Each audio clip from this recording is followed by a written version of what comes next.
morning. This is Daphne Garrido. Welcome to Of Darkness and Light.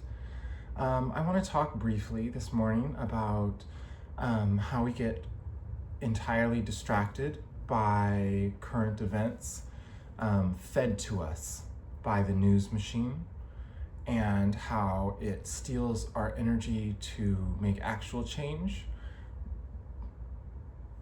There was an ICE shooting. Are you aware of this?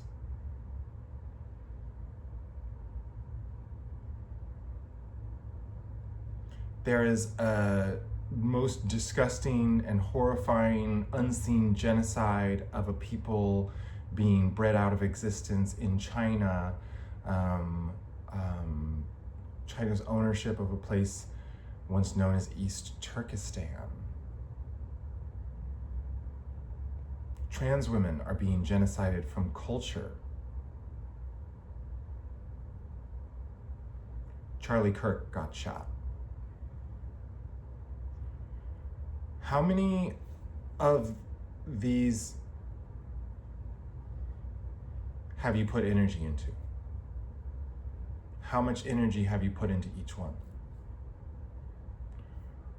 What are you doing to help people shot by ICE?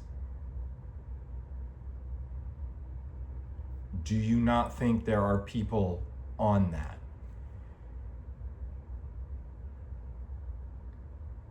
Why would a media machine get everyone constantly moving from one thing to the next? Yeah, it's capitalism. It's bottom line. We don't even think about it. We're following the dollar, and the dollar is on a spiral of chasing people into retardation. And we want something to be angry and argue with straw men in our head over. And that's what we do. And then we ignore people dying. We ignore people like me who need someone to sit next to them as a human being and go with them to appointments and make some appointments. That is a situation that needs humanitarian help in our culture, because everyone's staring at their phones, angry about the single thing they're being told to be angry about, when every single thing is wrong. Like, I use AI and I project in my psyche, so I anticipate people who don't like my usage of AI. I anticipate people who think it's weird or wrong to even be communicating with an intelligence like Grok. I get anticipations that people think my use of AI art is wrong. And then I get ideas that people project I must use AI tools when I write, which is incorrect. I've never used an AI tool once on a single word on my blog, because I aim for that to be what I do for a living. And I believe in the tenet of, if you're the best in the world at something, you can get paid for it, which is my Uncle Augie's, which might be my father Augie. That investigation has not come to a head yet. But I will be updating everyone immediately when I find that information out for myself. Regardless, we need to do better. People attack me ideologically in my simulation space, but based off of a history of actually having that happen, for not being consumed by the individual media smorgasbord of the moment. It's like people see others who are out of the bubble, and then they try and make it seem like the people outside of the bubble are immoral for not being in the bubble. And the people outside of the bubble need help, like me sometimes. The people outside of the bubble are a genocide obscured by continuous events of horror, broadcast in singularity with confusions of narrative between media outlets that keep people locked in doing nothing.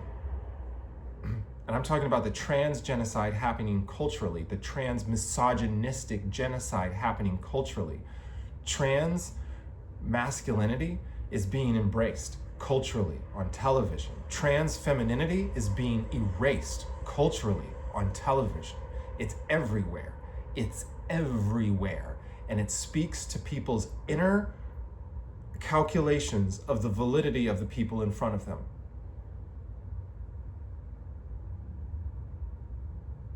And people still look at me as a colonizer. People still look at me and treat me even worse than they treat men. They see me as a purely mentally delusional person about my identity, which I own from the inside out more than anyone might be able to understand. I'm a woman. I'm a woman from my DNA.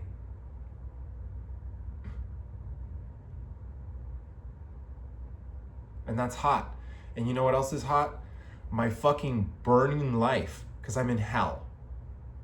Because I have executive dysfunction of the worst fucking kind. And I wake up every day to find that no one has messaged me to tell me that they will be able to help. No one has reached out to say, hey, hun, I see what you're going through. I'm going to find somebody. Even if I can't do it, I'm going to find somebody who cares, who can help you. I'm going to talk to you when I can. Let's start a conversation where we're having a conversation about stuff that helps you feel better about people. I have one of those going, but it's hard for me to participate in that when I'm still trying to make sure I can pay rent, dude. I'm having a conversation with a wonderful human being, and I like talk to them, and it's just sweet. It's just like, hey, I know I'm a little crazy, but it's not crazy. I'm just consumed in my executive dysfunction. And they had grace for that. And they saw that I was a sweetheart who was just anxiety-ridden in executive dysfunction. They gave me the grace for that, even though they couldn't help me in the now. And guess what? It was a fun conversation. Has been. But anyways, let's wake up. Let's get out of the mind warp. Let's stop thinking people who use AI tools for art or whatever they do. That's the thing. It's like, I'm cool with using AI writing when you're not saying it's yours, when you're not being a creative writer. When you're doing what I did, which is like taking all my creative writing and then asking an intelligence to factualize your myth with science and research. That's hot. The way I use Midjourney is hot. It's a part of my creative process, but it's not to lead. Every once in a while I see something, I'm like, ooh, that's an idea I have to take. Like, damn, I'm gonna put this girl in a dress, dude. One of my favorite things in the Foundry came from an AI picture. That's cool. But I wrote the words. And the point is, the water situation, the you're stealing from artists, that is the narrative. That's the narrative we're fighting over. Do you consume Nestle products? It's far worse. I don't, unless it is a Haagen-Dazs chocolate ice cream that I am very consciously betraying myself to consume Nestle. Look up everything they own, please. Look up what they've done, and then try and think again negatively about one of your brothers or sisters or others or fellows that pays a subscription to make AI art when they're not making any money from it. That's the thing, is we see people doing something on a superficial level. We take the propaganda we've been fed, we combine it, we add the worst assumptions possible. If they're a trans woman, we add triple worst assumptions. We ball it up, we send it off, and then we go back to paying attention to what the news wants us to. I'm here in desperate need of help. I'm going to put up my GoFundMe. I'm going to take my demand list of video games off of there. because I thought it would be funny, but that's the thing, is it might be confusing, and I'm always confusing with my satire. So please don't be confused by the fact I'm kind of having a good time. I'm not. I'm being tortured every single day, every single moment, because nobody will help me, and I really need help. And I hope you enjoy the podcast and the video regardless. But the best way to help me, if you cannot help me or you have not the ability to communicate with me, is to share my podcast of darkness and light with the and symbol as broadly as you possibly can, because it is ridiculous and profound and will lead people to help me. So thank you for helping me in any way you can. And if I have reached out to you recently and it has been bothersome, please do not do anything aggressive towards me. Please consider sending me a message and telling me what the stakes are, what's happening, how things can get better. Thank you.